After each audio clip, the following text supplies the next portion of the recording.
విశాఖలో రేపు జరిగే యోగాంధ్రకు సర్వం సిద్ధమైంది. 5 లక్షల మందితో యోగా చేసేందుకు ఏర్పాట్లు చేశారు. రేపు ఆర్కే బీచ్లో జరిగే యోగా డేలో ప్రధాని మోదీ పాల్గొంటారు. సాయంత్రం విశాఖకు చేరుకుంటారు. మోదీకి CM Chandrababu, deputy CM Pawan Kalyan స్వాగతం పలకనున్నారు. ఇప్పటికే సీఎస్తో పాటుగా పలువురు మంత్రులు విశాఖ చేరుకున్నారు. ప్రధాని రాక నేపథ్యంలో బీచ్లో ఆంక్షలు విధించారు.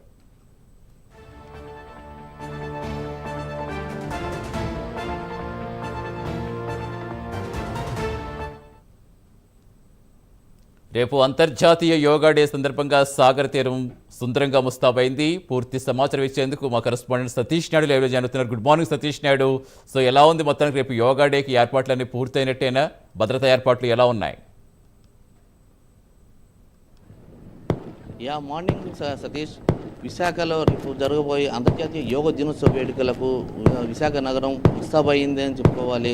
దాదాపు 5 లక్షల మంది ప్రత్యక్షంగాను 2 కోట్ల మంది ఆంధ్ర రాష్ట్ర వ్యాప్తంగా పరోక్షంగా పాల్గొనే అవకాశం ఉన్న ఈ కార్యక్రమం ఆంధ్రప్రదేశ్ రాష్ట్ర ప్రభుత్వం చాలా ప్రతిష్టాత్మకంగా తీసుకుందని చెప్పాలి. ఇప్పటికే మొత్తం క్యాబినెట్ మంత్రులతో పాటు క్యాబినెట్ సిఎస్లు అందరూ కూడాను విశాఖకు చేరుకొని ఈ యొక్క ఏర్పాట్లను గత 10 రోజుల నుంచి ఏర్పాట్లను చేస్తూ ఉన్నారు.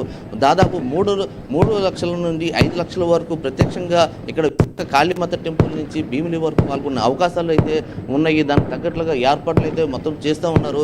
మనకి చూసుకున్న మన విజువల్స్ అయితే మనం పంపించడం జరిగింది. చూసుకుంటాము ఇప్పటికే గవర్నర్ అయితే విశాఖకి అయితే చేరుకున్నారు. అదేవిధంగా సాయంత్రం ముఖ్యమంత్రి చంద్రబాబు నాయుడు పవన్ కళ్యాణ్ విశాఖకు చేరుకొని ఉన్నారు. అదేవిధంగా సాయంత్రం 6 గంటలకు విశాఖకు చేరుకోనున్న ప్రధానమంత్రిని రిసీవ్ చేసేందుకు ఐఎన్ఎస్ డాగాకు వెళ్ళే అవకాశాలు అయితే ఉన్నాయి. వెళ్ళి ఆయన రిసీవ్ చేసుకొని స్వాగతం పలికి ఆయన్ని ఈస్టర్న్ నేవల్లో ఏర్పాటు చేసిన బస్సును అక్కడికి పంపిస్తారు. అదేవిధంగా ఆ తర్వాత రేపు ఉదయం 6 గంటల 25 నిమిషాలకు యోగా స్థలానికి ప్రధాని మోడీ చేరుకుంటారు. ఈయన బస ఏర్పాటు చేసిన దగ్గరికి వెళ్ళిన తర్వాత చంద్రబాబు నాయుడికి రాత్రి కలెక్టర్ ఆఫీసులో బస్సును అయితే ఏర్పాటు చేయడం జరిగింది. అక్కడికి వెళ్ళి ఆయన క్యాన్వాయ్లోనే ఉండే అవకాశాలు ఉన్నాయి. అలాగే పవన్ కళ్యాణ్ అయితే ఇక్కడ బీచ్ రోడ్లో ఉన్నటువంటి గ్రాండ్ వే హోటల్లో ఆయనకి బస ఏర్పాటు చేయడం జరిగింది. ఇప్పటికే క్యాబినెట్ మంత్రుల వర్గం మొత్తం అందరూ కూడాను విశాఖకు చేరుకోవడం అయితే జరిగింది.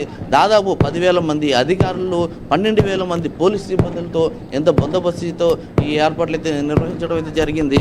ఇక్కడ మనం చూసుకుంటున్నాము, ఇక్కడ విశాఖలో ఇప్పుడు మనం ప్రస్తుతానికి మనం చూస్తున్నాం. అక్కడ యోగా రేపు ప్రధాని నిర్వహించే యోగా స్టేజ్ మనం చూసుకుంటున్నాము. ఆయన ఎక్కడి నుంచి చేశారు, అదే మెయిన్ ఇక్కడి నుంచి దాదాపు 25 కిలోమీటర్ల మేరకు ఇప్పుడు మనం కాళీమాత టెంపుల్ దగ్గర ఉన్నాము. కాళీమాత టెంపుల్ దగ్గర నుంచి దాదాపు 25 కిలోమీటర్ల మేరకు కింద మనం చూసుకుంటాము. గ్రీన్ మ్యాట్ని అయితే వేసుకుని ఉన్నారు. ఒక పక్కన సాగర్ తీరం, ఒక పక్కన పచ్చదనంతో ఇక్కడ కనిపించేది తీసుకుని చాలా బ్రహ్మాండమైన ఏర్పాట్లు అయితే చేశారు. ఒక పక్కన సాగర్ తీరంలో వెళ్తానికి చాలా ఆనందం వ్యక్తం చేస్తారు. అటువంటి సాగర్ తీరంలో ఇటువంటి కార్యక్రమం నిర్వహించడం ఇది నిజంగా గిన్నిస్ రికార్డ్ అని చెప్పుకోవాలి.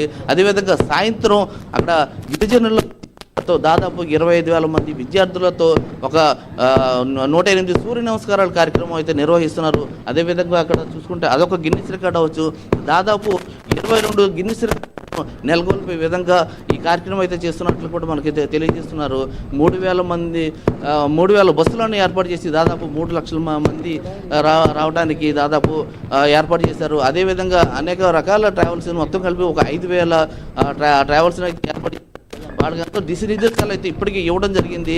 వారు ఏ క్యాబిన్లో ఎక్కడికి వెళ్ళాలి, వాళ్ళు ఎక్కడ టెంట్ ఎక్కడ, వాళ్ళ క్యాబిన్ ఎక్కడెక్కడ మొత్తం 326 క్యాబిన్లు అయితే ఏర్పాటు చేయడం జరిగింది. ఎవరైతే ఎక్కడ చూసుకుంటున్నారు, ఎక్కడ ఉంటున్నారనేసి మనం చూసుకోవచ్చు. అదేవిధంగా ఎక్కడ అవాంఛనీయ సంఘటనలు జరగకుండా ఇప్పటికే ట్రాఫిక్ ఆంక్షలు కూడా నిర్వహించడం జరిగింది. గత 2 రోజుల నుంచి కూడా విశాఖ బీచ్లో ట్రాఫిక్ ఆంక్షలు అయితే ఎవరికి అనుమతులు లేకుండా చేస్తున్నారు. ఒక పక్క వర్క్ చేస్తూనే ఉన్నారు, ఒక పక్క నుంచి ఇటు ఏర్పాట్లు అయితే చేస్తూ ఉన్నారు. ఇప్పటికే రాష్ట్ర క్యాబినెట్ మంత్రులందరూ కూడా గత 10 రోజుల నుంచి ఇక్కడే ఉండి ప్రత్యక్షంగా చేస్తున్నారు. ఇది ఒక ఆంధ్రప్రదేశ్కి చాలా ప్రతిష్టాత్మకంగా యోగా కార్యక్రమం అని చెప్పుకోవచ్చు. ఇది ఇప్పటి వరకు స్వర్ణ ఆంధ్రప్రదేశ్గా పిలిచేది రేపు యోగా ఆంధ్రప్రదేశ్గా పిలిచే అవకాశాలు కూడా ఉన్నట్లు కూడా తెలుస్తున్నారు. Thank you Satish Naidu.